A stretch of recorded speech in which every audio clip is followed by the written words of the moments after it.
Hello मेरे प्यारे साथियों, कैसे हैं आप सभी का स्वागत है आपके यूट्यूब चैनल सक्सेस टारगेट में। आज देख रहे हैं हम प्रैक्टिस सेट 20। ठीक है, लगातार आज 20वां प्रैक्टिस सेट है और ये video daily per day 8 PM पर अपलोड की जाती है। ठीक है, आप सभी लाइव आया कीजिए, जिससे आप ग्रुप डिस्कशन जैसा हो जाता है। ठीक है ना, कौन कैसा आंसर दे रहा है ये सब आप सीन करते हैं। ठीक है, और सुबह मॉर्निंग में साइंस के प्रैक्टिस सेट अपलोड किए जाते हैं, वो भी मात्र 58 सेकंड की वीडियोस होती हैं। सेकंड समझ रहे हैं? ठीक है, शॉर्ट वीडियो होती हैं और उसमें काफ़ी अच्छे क्वेश्चन करवाए जाते हैं, तो आप उसे वॉच किया कीजिए। ठीक है, वॉच करेंगे आपको बहुत ही बेनिफिट मिलेगा उससे। ठीक है ना, और सबसे पहले आप चैनल पर न्यू हैं तो सबसे पहले चैनल को सब्सक्राइब करें एंड बेल आइकन पर क्लिक करें, जो घंटी दे रखी है उस पर क्लिक करें। ठीक है, और जिससे आपको नोटिफिकेशन अप टू डेट मिलता रहेगा, ऑल पर क्लिक करना है आपको। ठीक है, तो चलते हैं। क्वेश्चन नंबर फर्स्ट है आपका। वीडियो थोड़ा समय नहीं मिलता है तो वीडियो में आज नंबर नहीं डाल पाई हूँ, कोई दिक्कत नहीं है, पर आपको तो पढ़ने से मतलब नहीं। ठीक है, चलते हैं। भारत में राष्ट्रपति का निर्वाचन किस प्रकार होता है? प्रत्यक्ष रूप से लोकसभा के सदस्यों द्वारा या अप्रत्यक्ष रूप से या राज्यसभा के सदस्यों द्वारा? तो आपका राइट आंसर हो जाएगा ऑप्शन नंबर सी। तो अप्रत्यक्ष रूप से निर्वाचन होता है। भारत के राष्ट्रपति का निर्वाचन अप्रत्यक्ष यानी इनडायरेक्ट रूप से होता है। ठीक है ना, नेक्स्ट चलते हैं हम कि विश्व जल संरक्षण दिवस मनाया जाता है। विश्व जल संरक्षण दिवस मनाया जाता है, तो आंसर दीजिए। 4 विकल्प दे रखे हैं, तो विश्व जल संरक्षण दिवस कब मनाया जाता है? तो आपका राइट आंसर हो जाएगा 22 मार्च को। ठीक है, 22 मार्च को विश्व जल संरक्षण दिवस मनाया जाता है। और ये क्यों मनाया जाता है कि स्वच्छ जल आपूर्ति के लिए देश भर में ये विश्व जल संरक्षण दिवस मनाया जाता है। और इस पे PM मोदी जी ने भी कैच द रेन अभियान चलाया था, जिससे क्या थी कि जो वर्षा होती है, ठीक है, उसके जो वर्षा का जो पानी है उसे संयुक्त रूप से रखा जाए, थोड़ा काम में लिया जाए उसके लिए। ठीक है, कैच द रेन। ठीक है ना, और आपको बता दें 28 फरवरी को आपका विज्ञान दिवस मनाया जाता है। ठीक है, और नेक्स्ट आपका 5 जून को पर्यावरण दिवस मनाया जाता है और 11 जुलाई को जनसंख्या दिवस मनाया जाता है। ठीक है ना, नेक्स्ट चलते हैं। क्वेश्चन नंबर नेक्स्ट है, अगर भारत के राष्ट्रपति के चुनाव में कोई विवाद होता है तो उस विवाद को किसे सौंपा जा सकता है? जो राष्ट्रपति का जो विवाद होता है, पहले तो इसका जो चुनाव है अप्रत्यक्ष रूप से होता है यानी इनडायरेक्ट रूप से। अगर भारत के राष्ट्रपति चुनाव में कोई भी विवाद होता है तो उस विवाद को किसे सौंपा जाता है? तो आपका राइट आंसर हो जाएगा ऑप्शन नंबर सी, यानी भारत के सर्वोच्च न्यायालय को। ठीक है, भारत के सुप्रीम कोर्ट को ये जो निर्णय सौंपा जाता है। ठीक है, चलते हैं नेक्स्ट कि कंप्यूटर की भाषा में HTTP में H से क्या तात्पर्य है? ठीक है, तो आंसर दीजिए। तो आपका राइट आंसर हो जाएगा हाइपर। ठीक है, क्या हो जाएगा? हाइपर, इससे संबंधित होगा। H का मतलब क्या होगा? हाइपर। ऐसे ही क्वेश्चन पूछे जाते हैं, नए क्वेश्चन कहाँ से आए। ठीक है, नेक्स्ट है, निम्नलिखित में से किस अनुच्छेद को राष्ट्रीय आपातकाल के दौरान निलंबित नहीं किया जा सकता? तो आपका राइट आंसर हो जाएगा ऑप्शन नंबर सी, यानी अनुच्छेद आपका 20 और 21। ठीक है, 20 और 21 जो दे रखे हैं आर्टिकल, अनुच्छेद 20 तथा अनुच्छेद 21 को, ठीक है, राष्ट्रीय आपातकाल के दौरान निलंबित नहीं किया जा सकता। ठीक है, नेक्स्ट आपका बताइए किससे संबंधित है? पहली बात तो नेक्स्ट है, बर्तनी की दृष्टि से कौन सा शब्द सही है? तो आपका राइट आंसर हो जाएगा ऑप्शन नंबर सी। देख लीजिए, इसमें जो अंक की बिंदी लगी हुई है, ठीक है, अनुस्वार लगा हुआ है। क्या अनुस्वार लगा हुआ है? सन्यासी। ठीक है, सन्यासी। ठीक है, तो इसका राइट आंसर हो जाएगा सन्यासी। नेक्स्ट है आपका कि भारतीय संविधान ने किस अनुच्छेद के अंतर्गत किसी राज्य में राष्ट्रपति शासन लागू किया जा सकता है? दोबारा पढ़ते हैं हम। भारतीय संविधान ने के किस अनुच्छेद के अंतर्गत, भारतीय संविधान के किस अनुच्छेद के अंतर्गत किसी राज्य में राष्ट्रपति शासन लागू किया जा सकता है? तो राइट आंसर हो जाएगा आपका ऑप्शन नंबर सी, यानी 356 के अकॉर्डिंग राष्ट्रपति शासन लागू किया जाता है। ठीक है, बताइए कितने शासन लगाए जा सकते हैं जैसे वित्तीय, और वो कौन सा शासन है जो अभी तक नहीं लगा है? बताइए, और वो किस आर्टिकल के अकॉर्डिंग माना जाता है? ठीक, किस आर्टिकल में है? नेक्स्ट है आपका कि प्रथम पंचायती राज व्यवस्था का उद्घाटन पंडित जवाहरलाल नेहरू द्वारा 2 अक्टूबर 1959 को कहाँ किया गया था? प्रथम पंचायती राज व्यवस्था का उद्घाटन पंडित जवाहरलाल नेहरू द्वारा 2 अक्टूबर 1959 को कहाँ किया गया था? तो आपका राइट आंसर हो जाएगा, बताइए कौन सा हो जाएगा? नागौर में किया गया था। नागौर कहाँ पड़ता है? आपका राजस्थान। ठीक है, ये कौन सा नागौर है? जो राजस्थान में पड़ता है। ठीक है, नेक्स्ट आपका कि परमात्मा ही समग्र ब्रह्मांड का रचयिता है। परमात्मा ही समग्र ब्रह्मांड का रचयिता है। ये रचयिता जो है इसका शुद्ध वर्तनी क्या होगी? तो आप बताइए, परमात्मा ही समग्र ब्रह्मांड का रचयिता है, इसकी शुद्ध वर्तनी क्या होगी? तो आपका राइट आंसर होगा रचयिता क्या हो जाएगा, रचयिता हो जाएगा। क्या हो जाएगा, रचयिता। रचयिता नहीं होगा, ना राचयिता होगा, ना रचयिता होगा। तो आपका राइट आंसर हो जाएगा ऑप्शन नंबर ए, रचयिता। ठीक है, रचयिता। नेक्स्ट है, भारत में त्रिस्तरीय पंचायती राज व्यवस्था की सिफारिश किसने की थी? तो आपका राइट आंसर हो जाएगा ऑप्शन नंबर सी, यानी बलवंत राय मेहता समिति के अकॉर्डिंग त्रिस्तरीय पंचायती राज व्यवस्था की सिफारिश की गई। ठीक है, बलवंत राय मेहता समिति, बहुत बार पूछा जाता है ये क्वेश्चन। ठीक है, नेक्स्ट आपका निम्नलिखित में कौन सम्मिलित नहीं है ये राज्य, ये लोक नृत्य? तो राजस्थान घूमर, सुईसुनी, ठीक है, कथकली तो केरल का हो गया, गुजरात डांडिया आपका, हरियाणा धमाल, आंध्र प्रदेश कुचिपुड़ी। ठीक है, कुचिपुड़ी। ठीक है, याद रखिए, राजस्थान घूमर, गुजरात डांडिया, हरियाणा धमाल, आंध्र प्रदेश कुचिपुड़ी। ठीक है, ये क्वेश्चन पूछे जाते हैं। राजस्थान से जो सुईसुनी है वो पूछा गया था CHLK में। ठीक है, नेक्स्ट आपका कि प्रत्येक का सही संधि विच्छेद क्या है? प्रत्येक का सही संधि विच्छेद क्या है? तो आपका राइट आंसर हो जाएगा ऑप्शन नंबर ए, यानी प्रति प्लस एक आपका प्रत्येक का सही संधि विच्छेद हो जाएगा। ठीक है, नेक्स्ट चलते हैं हम कि भारत और बांग्लादेश के बीच भूमि समझौता किस संविधान संशोधन के अंतर्गत हुआ था? भारत और बांग्लादेश के बीच भूमि समझौता किस संविधान संशोधन के अकॉर्डिंग हुआ था? ठीक है, राइट आंसर हो जाएगा 100वां संविधान संशोधन, जो कि 2015 में हुआ था। ठीक है, नेक्स्ट है आपका कि निम्नलिखित में कौन सम्मिलित नहीं है? पुराने नाम दे रखे हैं और बदले हुए नाम। ठीक है, नया रायपुर का नाम बदल कर क्या रख दिया गया है? अटल नगर। जो नया रायपुर है इसका नाम बदल कर क्या रख दिया है? अटल नगर। मोटेरिया स्टेडियम, मोटेरिया स्टेडियम का नाम बदल कर सरदार वल्लभ भाई पटेल कर दिया गया है। क्या कर दिया गया है? सरदार वल्लभ भाई पटेल। नेक्स्ट है आपका फिरोज शाह कोटला स्टेडियम, जिसका नाम बदलकर अरुण जेटली स्टेडियम कर दिया गया है। बेटी बचाओ बेटी पढ़ाओ का नाम बदलकर बदलाव कर दिया गया है। बताइए, बेटी बचाओ बेटी पढ़ाओ योजना की स्टार्टिंग कब की गई थी? ठीक है, याद रखिएगा, नया रायपुर अटल नगर, मोटेरा स्टेडियम सरदार वल्लभ भाई पटेल, फिरोज शाह कोटला स्टेडियम अरुण जेटली, बेटी बचाओ बेटी पढ़ाओ बदलाव। ठीक है, नेक्स्ट आपका पवित्र का सही संधि विच्छेद क्या है? पवित्र का सही संधि विच्छेद क्या है बताइए?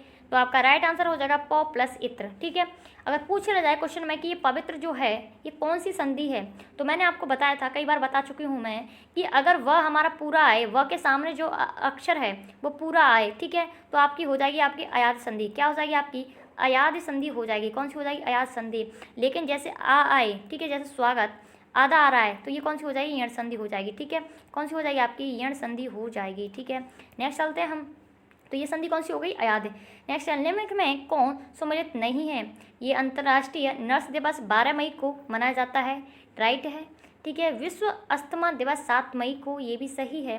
विश्व पर्यावरण दिवस 5 जून को, ये भी सही है। विश्व वन्य जीव दिवस 3 मार्च को। दोबारा देखते हैं, अंतर्राष्ट्रीय नर्स दिवस 12 मई, विश्व अस्थमा दिवस 7 मई, विश्व पर्यावरण दिवस 5 जून, विश्व वन्य जीव दिवस 3 मार्च, यानी ऑल करेक्ट है आपके। ठीक है, नेक्स्ट चलते हैं, निम्नलिखित में कौन सम्मिलित नहीं है? ये खिलाड़ी दे रखे हैं और उनसे रिलेटेड खेल दे रखे हैं। ठीक है, इस तरीके से क्वेश्चन पूछे जाते हैं। बजरंग पूनिया, ठीक है, पहलवानी, यानी किससे? पहलवानी से रिलेटेड है, यानी वेट लिफ्टिंग। ठीक है, नेक्स्ट है हिमा दास धावक, ठीक है, मिताली राज महिला क्रिकेटर हैं, और वाईचुंग भूटिया फुटबॉल से संबंधित हैं। ठीक है, यानी ये भी सारे ही सही हैं। बजरंग पूनिया पहलवानी, हिमा दास धावक हैं, और मिताली राज महिला क्रिकेटर, वाईचुंग भूटिया फुटबॉल से, यानी ऑल करेक्ट हैं आपके इसमें भी। ठीक है, नेक्स्ट चलते हैं हम, हवा का पर्यायवाची शब्द नहीं है। हवा का पर्यायवाची शब्द नहीं है, तो आपका वायु पर्यायवाची शब्द हो जाएगा, अनिल भी हो जाएगा, समीर भी हो जाएगा। तो क्या नहीं है आपका? सलिल, यानी वायु का पर्यायवाची शब्द कौन सा नहीं है? सलिल, यानी यही आपका राइट हो जाएगा। ठीक है, नेक्स्ट चलते हैं हम कि निम्नलिखित में कौन सम्मिलित नहीं है? तो ये देश दे रखे हैं और उनकी राजधानियाँ दे रखी हैं। ठीक है, पूछा जाते हैं, 1-2 नंबर आ ही जाएंगे। कनाडा ओटावा, ठीक है, डेनमार्क कोपेनहेगन, क्या? Denmark Copenhagen. नेक्स्ट है आपका कि मिस्र काहिरा, मिस्र काहिरा स्वीडन स्टॉकहोम। दोबारा देख लेते हैं, मिस्र काहिरा स्वीडन स्टॉकहोम, और आपका डेनमार्क कोपेनहेगन, कनाडा ओटावा। बताइए डेनमार्क की जो संसद है उसका नाम क्या है? नेक्स्ट चलते हैं, शिव का पर्यायवाची शब्द क्या है? तो आपका राइट आंसर देखिए, शिव का पर्यायवाची शब्द हो जाएगा पिनाकी। क्या हो जाएगा? पिनाकी हो जाएगा। ठीक है, पिनाकी, ठीक है, ये आपका पर्यायवाची शब्द हो जाएगा। नेक्स्ट है आपका कि अमेरिका की पहली महिला राष्ट्रपति कौन है? अमेरिका की पहली महिला राष्ट्रपति कौन है? तो उपराष्ट्रपति कौन है? ये कमला हैरिस। क्या? कमला हैरिस, जो तमिलनाडु से हैं। क्या है? अमेरिका की पहली महिला उपराष्ट्रपति कौन है? कमला हैरिस है। नेक्स्ट है कि अब और बताइए कि अमेरिका के राष्ट्रपति कौन है? निम्नलिखित में कौन सम्मिलित नहीं है? तो आपका राइट आंसर हो जाएगा भारत का पहला डॉग पार्क चंडीगढ़, ये सम्मिलित है। भारत का जो पहला डॉग पार्क है वो चंडीगढ़ में है, ये राइट है। देश का पहला चमड़ा पार्क ये उत्तर प्रदेश में है, ठीक है। बिहार का पहला ग्लास ब्रिज राजगीर में है। छोटे जानवरों के लिए पहला इको ब्रिज उत्तराखंड में है, यानी यूके में है, ठीक है। भारत का पहला डॉग पार्क चंडीगढ़, देश का पहला चमड़ा पार्क उत्तर प्रदेश, ठीक है। बिहार का पहला ग्लास राजगीर में और छोटे जानवरों के लिए पहला इको ब्रिज उत्तराखंड। नेक्स्ट है कि शेर का पर्यायवाची शब्द क्या है? तो आपका राइट आंसर हो जाएगा केसरी, ये मैंने प्रैक्टिस सेट में करवा भी रखा है। तो क्या हो जाएगा? केसरी, ठीक है। आप शेर का पर्यायवाची शब्द क्या हो जाएगा? केसरी हो जाएगा। नेक्स्ट है निम्नलिखित में कौन सी पश्चिमी हिंदी बोली नहीं है? ठीक है, निम्न में से कौन सी पश्चिमी हिंदी बोली नहीं है? तो आपका राइट आंसर हो जाएगा भगेली, क्योंकि बुंदेली भी है, ब्रज भी और कन्नौजी भी है। ये कन्नौज वही वाला है जो जहांगीर की पत्नी नूरजहां की माँ अस्मत बानो बेगम ने गुलाब से इत्र बनाने, यानी ये इत्र वही होता है जिसे बोलते हैं परफ्यूम वगैरह, ठीक है, परफ्यूम। तो जहांगीर की पत्नी नूरजहां की माँ अस्मत बानो बेगम, ठीक है, उन्होंने ही गुलाब से इत्र बनाने का सबसे पहले प्रयोग किया था, ठीक है ना। नेक्स्ट चलते हैं कि राफेल उड़ाने वाली पहली भारतीय महिला पायलट कौन थी? तो राइट आंसर हो जाएगा आपका ऑप्शन नंबर सी, यानी शिवांगी सिंह। राफेल उड़ाने वाली पहली भारतीय पायलट कौन थी? शिवांगी सिंह। नेक्स्ट है कि पेट में दाढ़ी होना मुहावरे का अर्थ हो जाएगा। तो आपका राइट आंसर हो जाएगा छोटी उम्र में ही बुद्धिमान होना। क्या हो जाएगा? छोटी उम्र में ही बुद्धिमान होना, ठीक है। जैसे कभी छोटा बच्चा होता है उसे बोलते हैं हम यार तू इतना छोटा है और बड़ी बड़ी बातें करता है, तो यानी छोटी उम्र में ही बुद्धिमान होना, यानी पेट में दाढ़ी होना। नेक्स्ट है कि निम्न में कौन सम्मिलित नहीं है? सबसे सेब का लाल रंग एंथोसाइनिन के कारण होता है। सेब का जो लाल रंग है वो एंथोसाइनिन की वजह से होता है। टमाटर का लाल रंग लाइकोपीन की वजह से होता है। हल्दी का पीला रंग कुरकुमिन की वजह से होता है। गाजर का नारंगी रंग कैरोटीन की वजह से होता है, ठीक है। सेब का लाल रंग एंथोसाइनिन, टमाटर का लाल रंग लाइकोपीन, हल्दी का पीला रंग कुरकुमिन, गाजर का नारंगी रंग कैरोटीन। बताइए प्याज में जो आंसू आते हैं प्याज काटते समय वो क्यों आते हैं? ठीक है, ऑनियन जो काटते हैं। नेक्स्ट है अवनी का विलोम शब्द है आसमान, आकाश, गगन या अंबर। तो अवनी का विलोम शब्द हो जाएगा अंबर, ठीक है। अवनी किससे? पृथ्वी से संबंधित है, अंबर, आकाश। अच्छा, अंबर के ही ये तीनों पर्यायवाची हैं। अंबर के पर्यायवाची गगन है, आकाश है, आसमान। आप बोलोगे ये है तो सेम, लेकिन अवनी का जस्ट विलोम होगा आपका अंबर, ठीक है। और ये जो तीनों हैं वो अंबर के ही पर्यायवाची हैं, ठीक है, गगन, आकाश और आसमान। नेक्स्ट निम्नलिखित में सम्मिलित नहीं है। कैलाश मंदिर एलोरा यानी महाराष्ट्र में है। जो कैलाश मंदिर है वो कहाँ है? महाराष्ट्र में है। कहाँ पे? महाराष्ट्र में। और एलोरा की गुफाएं भी महाराष्ट्र में है। सांची का स्तूप एमपी में है, ठीक है। नेक्स्ट है आपका कि वैष्णो देवी मंदिर जम्मू कश्मीर में है। वैष्णो देवी मंदिर जम्मू कश्मीर, तिरुपति बालाजी मंदिर आंध्र प्रदेश में है और काशी विश्वनाथ मंदिर वाराणसी यूपी में है, ठीक है। कहाँ है? वाराणसी यूपी में है, यानी बनारस। कैलाश मंदिर महाराष्ट्र, वैष्णो देवी मंदिर जम्मू कश्मीर, तिरुपति बालाजी मंदिर आंध्र प्रदेश, काशी विश्वनाथ मंदिर वाराणसी। नेक्स्ट है आपका स्पृश्य शब्द को विलोमार्थक बनाने के लिए उपसर्ग का प्रयोग करेंगे। तो आपका राइट आंसर हो जाएगा, पहली बात तो उपसर्ग कहाँ आगे लगाते हैं? स्पृश्य शब्द को विलोमार्थ बनाने के लिए स्पृश्य का अर्थ होता है जिसे हम छू सकते हैं, स्पर्श कर सकते हैं, ठीक है। अगर इसका जस्ट अपोजिट चाहिए तो अ लगा देंगे हम। क्या लगाते हैं? यानी अस्पृश्य। क्या हो जाएगा? अस्पृश्य हो जाएगा, जिसका अर्थ हो जाएगा जिसे हम छू नहीं सकते। नेक्स्ट है भारत का सबसे लंबा राष्ट्रीय राजमार्ग कौन सा है? NH-44, जो कि उत्तरी जम्मू कश्मीर से दक्षिणी कन्याकुमारी तक है, ठीक है। नेक्स्ट है आपका बिना घर का के अनिकट शब्दों के लिए एक शब्द चुनिए, यानी बिना घर का के लिए अनिकट शब्दों के लिए एक शब्द चुनिए। तो आपका राइट आंसर हो जाएगा अनिकेतन, ठीक है। अनिकेतन आपका राइट हो जाएगा, नहीं अनाथ नहीं अनाहट। क्या हो जाएगा? अनिकेतन। जो बिना घर का है उसे बोलते हैं अनिकेतन, ठीक है। नेक्स्ट है ईसा मसीह का जन्म हुआ था, कहाँ हुआ था? बेबीलोन में। किसका हुआ था? सिकंदर का हुआ था। बेरूत में या बैथलहम में? तो आपका राइट आंसर हो जाएगा बैथलहम में। क्या हो जाएगा? बैथलहम में, यानी फिलिस्तीन का शहर है ये बैथलहम।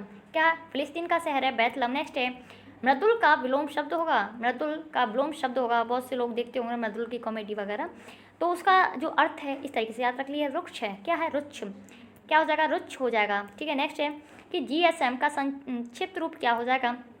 राइट आंसर हो जाएगा आपका ऑप्शन नंबर सी, तो global system for mobile communications क्या हो जाएगा, global system for mobile communications, ये आपका राइट हो जाएगा जीएसएम का, global system for mobile communication. Next है आपका, जो किसी का हित चाहता हो के लिए अनेकाधिक शब्दों के लिए एक शब्द चुनी है, तो उसे बोलते हैं हितकारी, हितैषी या हितकारी या हितभाषी। तो आपका राइट आंसर हो जाएगा हितैषी। क्या हो जाएगा, हितैषी आपका राइट आंसर हो जाएगा। जो दिखता है वो होता नहीं है, ठीक है। आप सोच रहे हैं हितकारी होगा, ठीक है, क्या होगा, हितैषी हो जाएगा। नेक्स्ट है, अच्छा इतने ही क्वेश्चन थे, ठीक है। तो आपको वीडियो अच्छी लगी हो तो सबसे पहले वीडियो को लाइक करें, सब्सक्राइब करें। बहुत ही प्यारे क्वेश्चन है, हालांकि मैं आज शायद पूरे हुए हैं कि नहीं ये भी मैंने देखा नहीं है क्वेश्चन, जल्दी में वीडियो बनाइए, समय ही नहीं होता है इतना, ठीक है। तो मिलते हैं नेक्स्ट वीडियो में। Thank you, wish all the best.